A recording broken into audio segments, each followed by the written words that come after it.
بسم اللہ الرحمن الرحیم۔ السلام علیکم۔ اس وقت روس اور یوکرین کے کرائسس نے پوری دنیا کو جنگ کے دہانے پہ لا کھڑا کر دیا ہے۔ موجودہ صورتحال میں یہ کہنا بالکل غلط نہ ہوگا کہ third world war is just around the corner, اور بدقسمتی سے اس تنازع کی وجہ بھی پہلے کی طرح معاشی اور اقتصادی ہے۔ یوکرین موجودہ روس کے مغرب میں واقع ایک خوبصورت ملک ہے جو USSR کے ٹوٹنے کے بعد روس سے الگ ہوا تھا۔ اس کا مشرقی حصہ روسی زبان بولنے والے اور روس کو پسند کرنے والے لوگوں پر مشتمل ہے، جبکہ مغربی حصہ یورپ کو پسند کرتا ہے اور یوکرینی زبان بولتا ہے۔ پچھلے چند دنوں میں یوکرین کے حالات بہت تیزی سے بدلے ہیں۔ یہاں کے باغیوں نے علیحدگی کا اعلان کیا ہے اور اس کے اوپر روس نے ان کی اخلاقی اور فوجی مدد کرنے کا اعلان کیا ہے۔ یوکرینی جمہوری حکومت نے باغیوں کو قانون کے تابع لانے کے لیے اپنی فوج کا استعمال کرنے کا اعلان کیا۔ اس دوران برطانیہ اور امریکہ نے یوکرین کی موجودہ حکومت کی مدد کرنے کے لیے واضح اعلان کیا۔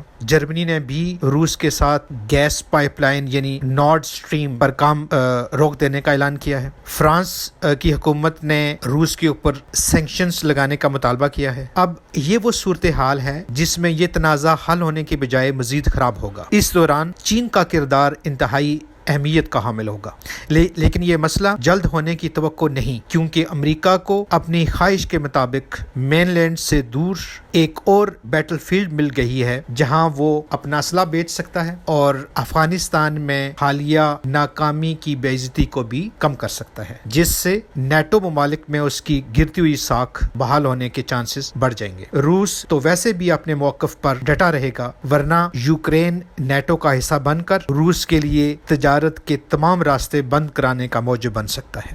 اب دیکھنا یہ ہے کہ اس تنازع میں UNO کوئی کردار ادا کر سکے گا یا اپنی انیبلٹی شو کر کے تیسری جنگ کے لیے راہ ہموار کرے گا۔ بہت شکریہ۔